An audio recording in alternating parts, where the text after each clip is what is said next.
Interim budget 2024 का आ चुका है और अब हम पूरे बजट पे कुछ एमसीक्यूज करेंगे जिसके जरिए हम बजट को रिवाइज करेंगे।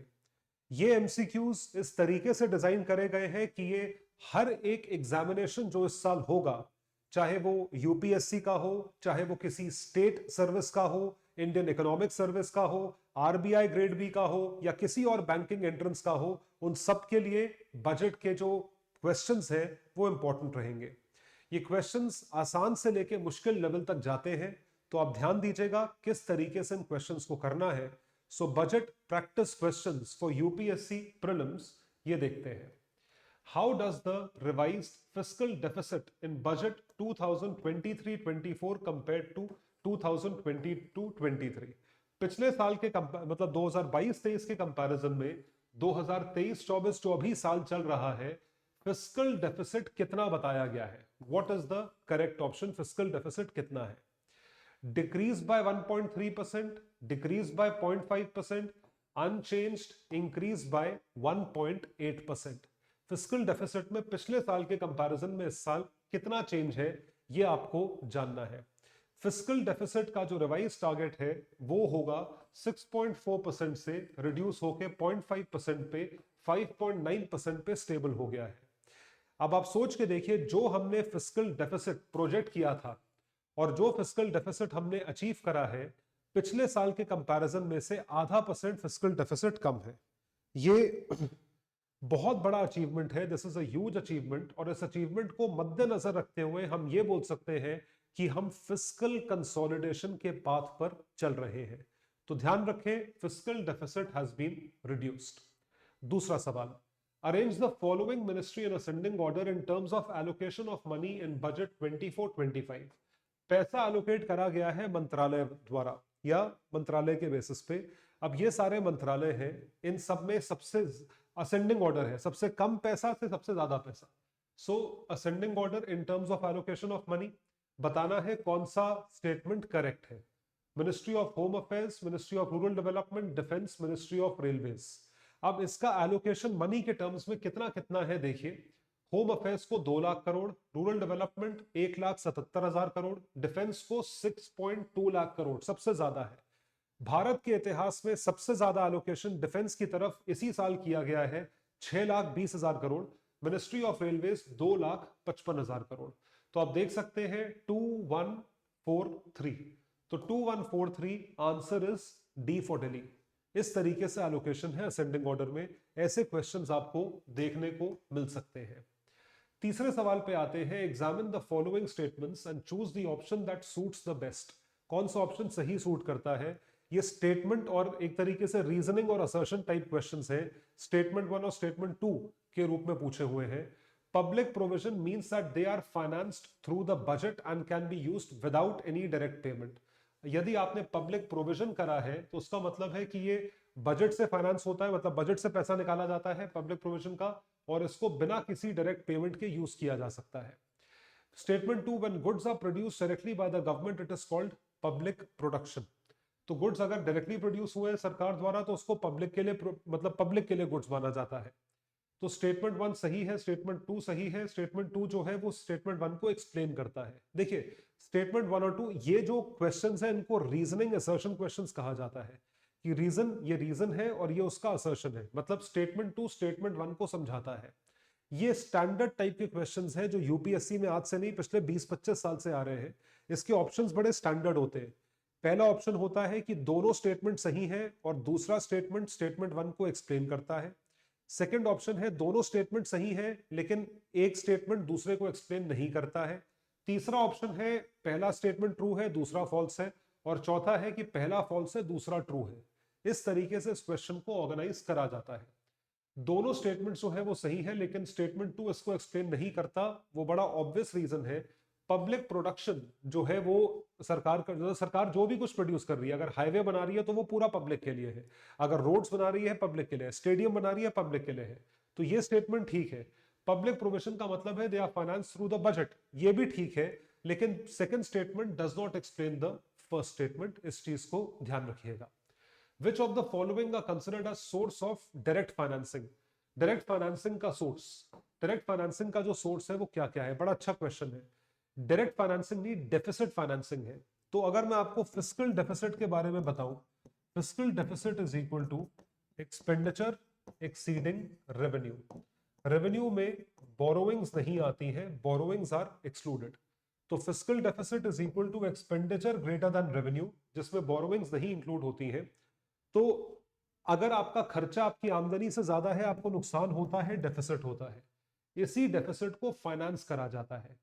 फाइनेंस करे जाने के लिए सोर्सेस इस बजट में खासकर प्रस्तुत करे गए हैं, जो आपको याद रखने हैं, बहुत अच्छे सोर्सेस हैं। शॉर्ट टर्म बोरोइंग यानी कि loan, securities against small savings, जो छोटी छोटी सेविंग्स है, जैसे कि नेशनल सेविंग स्कीम की सेविंग है, बॉन्ड इंस्ट्रूमेंट्स जो सरकार इशू करती है उसकी सेविंग्स है, उसके अगेंस्ट सिक्योरिटीज, या वो स्मॉल सेविंग्स जो सरकार के पास है। एक्सटर्नल डेट यानी कि लोन जो बाहरी देशों से, इंस्टीट्यूशन से, global institutions, IMF, world bank से उठाया गया है। प्रोविडेंट फंड का जो हमारा कंट्रीब्यूशन है वो भी सरकार के ऊपर उधार है। Draw down of in case of cash balance, cash balance जो है वो भी ये ले लेते हैं। तो आप देख सकते हैं सारे स्टेटमेंट सही है। Security against small savings means government withdrawing cash balance from government treasury, government treasury से पैसा निकालते हैं।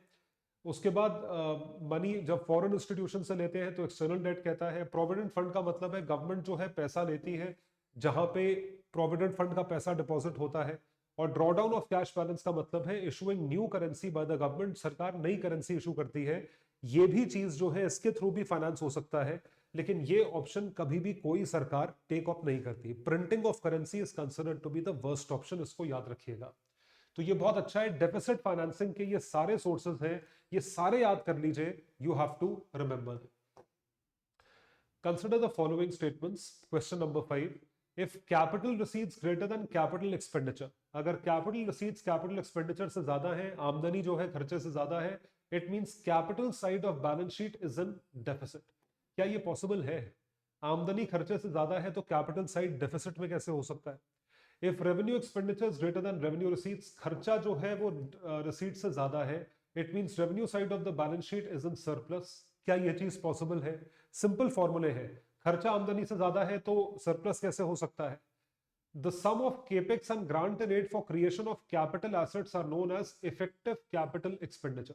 ग्रांट्स जो मिलते हैं प्लस कैपिटल एक्सपेंडिचर जो आप करते हो, कैपिटल एक्सपेंडिचर का मतलब होता है लॉन्ग टर्म खर्चा, एसेट्स पे, कुछ आपने सड़क बनाई, कुछ डिफेंस के लिए बनाया, कुछ बनाया, वो होता है। और ग्रांट्स जो दिए जाते हैं, ग्रांट्स भी कैपिटल एक्सपेंडिचर के लिए ही यूज करते हैं। ये आप याद रखेंगे कि कैपिटल एक्सपेंडिचर प्लस ग्रांट्स, इनका टोटल जो है उसको इफेक्टिव कैपिटल एक्सपेंडिचर कहा जाता है। उसका रीजन ये है कि दोनों अमाउंट्स यूज होते हैं कैपिटल एक्सपेंडिचर के लिए। तो हमें बताना है करेक्टनेस। करेक्टनेस जो है वो एक ही स्टेटमेंट का है, थर्ड स्टेटमेंट इज करेक्ट, बाकी दोनों स्टेटमेंट्स गलत हैं क्योंकि वो उल्टे लिखे हुए हैं। ऊपर वाला सरप्लस है, नीचे वाला डेफिसिट है। Which of the following statement is correct about budget? Budget को मद्देनजर रखते हुए बताएं इनमें से कौन सी पंक्तियां सही हैं। बजट का जो ऑफिशियल कॉन्स्टिट्यूशनल टर्म है आर्टिकल 112 के तहत, उसको एनुअल फाइनेंशियल स्टेटमेंट कहा जाता है। Projection of financial status for an upcoming period outlining planned expenditures and the corresponding methods of financing. जो आप खर्चे करोगे उसे प्रॉपर्ली लिखिए और वो कहां से फाइनेंस किए जाएंगे। Constitution refers to the budget as an annual financial statement in Article 111. इस टाइप के क्वेश्चंस यूपीएससी में आते हैं। ये स्टेटमेंट गलत है, आर्टिकल 112 है। आर्टिकल 111 दिया है आप लोगों को कंफ्यूज करने के लिए और पूछा है कौन सा स्टेटमेंट सही है, तो आप ध्यान रखोगे पहला स्टेटमेंट सही है, दूसरा गलत है। It is according to article 112। Consider the following statements on union budget. और देखें, the word budget is not mentioned in the constitution of India. Statement सही है, जो मेंशन्ड है उसको कहते हैं annual financial statement. The Lok Sabha cannot vote on the expenditure charged on the consolidated fund of India but can only discuss it. वो vote नहीं कर सकती, डिस्कस कर सकती है। पूछा है करेक्ट, करेक्ट क्या है? लोकसभा जो है क्या वो सिर्फ डिस्कस कर सकती है या राज्यसभा के पास सिर्फ डिस्कशन पावर है? देखने वाली बात है। Union budget is referred to as annual financial statement each year on the last working day of February by the first working day, last नहीं, finance minister of India and the parliament. ये चीज बिल्कुल सही है। तो लोकसभा में जो है आप बजट पे प्रॉपरली जो है चर्चा कर सकते हो, सब कुछ कर सकते हो, और उसमें डिफीट नहीं हो सकता bill, the bill cannot be defeated in it. अगर बिल जो है उसमें डिफीट हो जाता है तो सरकार को रिजाइन करना पड़ता है। देखिए सिंपल सी बात है, यदि आप बजट पार्लियामेंट में प्रस्तुत करें और बजट नहीं पास हो या फेल हो जाए, तो क्या उस समय आपकी मेजॉरिटी है? क्योंकि बजट जो है वो होता है मनी बिल, उसको पास करने के लिए आपको सिंपल मेजॉरिटी चाहिए होती है। अगर सिंपल ऑर्डिनरी मेजॉरिटी आप नहीं ले पा रहे हैं, मतलब आपके पास 50% सपोर्ट भी नहीं है पार्लियामेंट में। It is as simple as that. तो under the union budget what does the fiscal deficit refer to? Fiscal deficit किस चीज को रेफर करता है? Taxes shortfall, disinvestment shortfall, disinvestment required, borrowings required. मतलब अगर हमारे बजट में फिस्कल डेफिसिट है तो वो किस चीज को रेफर करता है? उसका मतलब क्या है? उसका मतलब यह है कि आपको उधार लेना पड़ेगा।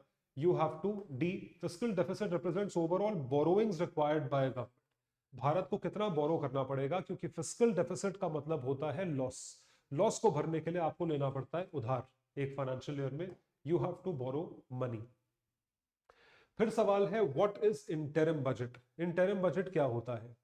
ये इलेक्शन ईयर है, इलेक्शन ईयर में जो बजट प्रस्तुत किया गया है उसको budget for the time being कहा जाता है या वोट ऑन अकाउंट कहा जाता है। उसका रीजन ये है कि असल में जो फुल फ्लेजेड बजट आएगा वो आएगा इलेक्शंस हो जाने के बाद, जब नए प्रधानमंत्री शपथ ग्रहण करेंगे, अपने नए कैबिनेट को अपॉइंट करेंगे, जो वित्त मंत्री होंगे वो फिर बजट प्रस्तुत करेंगे पूरे साल के लिए, वो पूरा बजट होगा। और अभी जो इलेक्शंस के पहले बजट आता है वो सिर्फ और सिर्फ अगले 2-3 महीने का बजट होता है या उसी के बजट के बारे में बात करी जाती है। So budget presented during economic crisis, budget outlines government's long term financial plan, temporary budget presented in an election year when a new government is likely to take charge, budget exclusively focused on defence expenditure. So C happens to be correct. Interim budget का ये मतलब होता है। उसके बाद 10वां सवाल है consider the following statements on budget 2024 to 2025। बताना है इनमें से कौन सी पंक्ति सही नहीं है, not correct. FDI doubled in last 10 years, इसको बोलते हैं स्वीपिंग स्टेटमेंट। अगर ये बोला जाए आपसे कि taxation revenue has been consistently increasing in the last 10 years, इस स्टेटमेंट की गलत होने की संभावना काफी ज्यादा है। जरूरी नहीं है पिछले 10 साल में हर साल टैक्सेशन रेवेन्यू बढ़ रहा हो। फॉरेन एफडीआई डबल हो गया पिछले 10 साल में, हो भी सकता है नहीं भी हो सकता। GST collection is more than direct tax collection, ये बहुत बहुत ये आते हैं स्टेटमेंट्स, डायरेक्ट टैक्स के कलेक्शन से ज्यादा जीएसटी, मतलब इनडायरेक्ट टैक्स का कलेक्शन डायरेक्ट टैक्स से ज्यादा है। Capital receipts less in financial year 23-24 in comparison to FY 22-23। तो आइए आंकड़े देखते हैं। FDI inflow doubled from 298 billion to 596 billion in the last 8 years, in the last 20 years. 2005 से 14 तक इतना आया, उसके बाद पिछले 8 साल में 596 बिलियन डॉलर्स हो गया है, तो डबल हो गया है। जीएसटी का कलेक्शन जो है वो 17 लाख करोड़ के आसपास है, डायरेक्ट टैक्स से ज्यादा है। ये स्टेटमेंट याद रखिएगा, वेरी वेरी इंपॉर्टेंट। इसी तरीके से यूपीएससी सवाल पुट करती है कि indirect tax collection is lower as compare to direct tax collection. Statement is false, गलत होगा स्टेटमेंट। कैपिटल रिसीट्स जो है इस साल पिछले साल के कंपैरिजन में कम है, कैपिटल रिसीट्स आर लेस। इसका मतलब कैपिटल रिसीट्स के बेसिस पे भारत सरकार ने या तो बहुत ज्यादा डिसइन्वेस्टमेंट नहीं करा या लोगों ने खरीदे नहीं होंगी, अगर भारत में सरकार ने डिसइन्वेस्टमेंट किया भी होगा तो। ठीक है, फिर बात आती है on 2024-25 budget. Coal gasification and liquefaction capacity of 100 metric tonne to be set up by 2030। अब देखिए क्लाइमेट पे बहुत मैसिव फोकस है। भारत सरकार का विजन है कि एक सोलर पैनल्स लगाए जाएं और लोगों को, गरीब लोगों को, 1 करोड़ गरीब लोगों को फैसिलिटी दी जाए कि उनको 300 यूनिट बिजली प्रति महीने जो है मुफ्त की दी जाए भारत सरकार द्वारा, और वो होगी सोलर एनर्जी, वो नॉर्मल बिजली नहीं होगी। Government will also provide vaccination to 9 to 14 years of age children to prevent cervical cancer, HPV vaccine बोलते हैं इसे। Nano DAP is related to agro climatic zones. बताना है कौन सा स्टेटमेंट सही है, which of them are correct. First statement सही है। फर्स्ट स्टेटमेंट कहता है कोल गैसिफिकेशन और लिक्विफैक्शन कैपेसिटी को उतना लेके जाना है 2030 तक, इसको आप याद रखेंगे। उसके बाद गवर्नमेंट जो है वैक्सीनेशन प्रोवाइड करेगा, ये गलत है। Government will also provide vaccination to 9 to 14 years of age girls to prevent cervical cancer, ये चीज प्रोवाइड कर रहा है सिर्फ महिलाओं को। और तीसरा स्टेटमेंट सही है जो कि क्या कहता है, nano DAP is related to agro climatic zone, ये एग्रो क्लाइमेटिक जोन से रिलेटेड है। फिर आते हैं 12वें सवाल पे, कौन करेक्ट मैचिंग करनी है इन स्कीम्स की विद कि किस किस के लिए स्कीम इंप्लीमेंटेड है। पीएम स्वानिधि किसके लिए है, विश्वकर्मा, ई-नाम, पीएम जनमन योजना। अब देखिए क्या ये सही मैच्ड है, स्वानिधि क्या स्ट्रीट वेंडर्स के लिए है, विश्वकर्मा ट्राइबल ग्रुप्स के लिए है, नहीं, ई-नाम एग्रीकल्चर के लिए है, यस, जनमन किसके लिए है। ये बहुत अच्छा क्वेश्चन है, this is a very good question. तो उसका आंसर है ये देखिए, तो पीएम विश्वकर्मा आर्टिसंस के लिए है, जनमन ट्राइबल ग्रुप्स के लिए है, ये उल्टा था। सो 1 and 3 आर करेक्ट, 1 and 3 सही है। Vishwakarma is a skill based scheme, skill upgradation for local artisans, Svanidhi street vendors and this is for agriculture, ये इनके लिए किया गया है। फिर बारी आती है which of these budget suit developing economies including India. Developing economies जैसे भारत है उन सबके लिए किस तरह का बजट सूट करता है, deficit budget, surplus budget, deficit budget, surplus budget, balance budget. अब ये बहुत बेसिक क्वेश्चन है, ये पता होना चाहिए कि हमारे लिए किस डेवलपिंग इकोनॉमीज का किस तरीके से बजट होना चाहिए। देखिए डेवलपिंग इकोनॉमीज में खर्चा ज्यादा होता है क्योंकि वो डेवलपमेंट का पाथ ट्रीट कर रहे हैं, क्योंकि वो डेवलपमेंट का पाथ ट्रीट कर रहे हैं इस वजह से कि उनका खर्चा जो है वो रेवेन्यूज को एक्सीड करता है, जिस वजह से डेफिसिट आता है। तो डेफिसिट बजट डेवलपिंग इकोनॉमीज में होना कोई बुरी बात नहीं है, क्योंकि वो खर्चा अपने डेवलपमेंट पे खर्च कर रहे हैं। फ्यूचर प्रॉस्पेरिटी के लिए emerging nations must spend more on infra as we all in terms of our administration. As a result, government's total expenditure will always be more than its total earnings, hence a deficit budget. A for A option है, deficit budget जो है वो ठीक रहेगा। Which category accounts for the highest expenditure in budget for 2024-25? इनमें से किस पे सबसे ज्यादा खर्चा है 2024-25 में? डिफेंस पे 6,20,000 रुपए का खर्चा है, 6,20,000 करोड़ का। This is something that they are spending. तो यहाँ पे क्या इंटरेस्ट पेमेंट्स, देखिए अब ये मेरी गलती है कि मैंने ठीक से देखा नहीं, इंटरेस्ट भी मेंशन्ड है। इंटरेस्ट में भारत सरकार, मतलब सोच के देखिए जो पुराना लोन और जितनी बोरोइंग्स है भारत सरकार के ऊपर, उसमें से इंटरेस्ट पे सबसे ज्यादा खर्चा है, तकरीबन 12 लाख करोड़ का। 11,90,000 crore allocated. Managing interest payments remains a critical component of fiscal planning. Financial planning का क्रिटिकल कंपोनेंट है। तो अब देख सकते हैं आप कितना मैसिव खर्चा है। इंटरेस्ट तो खैर वो तो ऑब्वियस है, लेकिन उसके बाद जिस चीज पे भारत सरकार का एलोकेशन है वो डिफेंस है। बट यस, नंबर्स में देखेंगे इंटरेस्ट का मैक्सिमम खर्चा है। उसके बाद आखिरी सवाल है, mention the statement which is true among the following. कौन सा स्टेटमेंट इनमें से सही है? फिस्कल डेफिसिट का मतलब है difference between total receipts and expenditure excluding borrowing. ये स्टेटमेंट सही है, डेफिनेशन को याद करिए, फॉर्मूला याद करिए, fiscal deficit is equal to total expenditure minus total receipts excluding borrowing. Primary deficit refers to difference between interest payments and revenue deficit. तो revenue deficit नहीं आता, यहां आता है फिस्कल डेफिसिट। देखिए बेसिक फॉर्मूले हैं, ये आपको पता होने चाहिए। Primary deficit refers to difference between interest payments and total receipts, ये भी गलत है। Fiscal deficit refers to sum of interest payments and primary deficit. So, fiscal deficit expenditure is greater than income. Fiscal deficit primary deficit plus interest payments, देखिए ये भी सही है। Primary deficit is fiscal deficit minus interest payments. तो जो statement हमने यहाँ पे देखा, fiscal deficit refers to sum of interest payments and primary deficit, ये जो स्टेटमेंट है ये सही है। So when we talk about these things, तो आप देख सकते हैं कि 1 and 4 इसमें सही है, 1 and 4 इज करेक्ट। तो ये हमारा पूरा का पूरा बजट का रिवीजन हुआ है एमसीक्यूज द्वारा। इन क्वेश्चंस में से आपको क्वेश्चंस एग्जामिनेशन में इस साल देखने को मिल सकते हैं।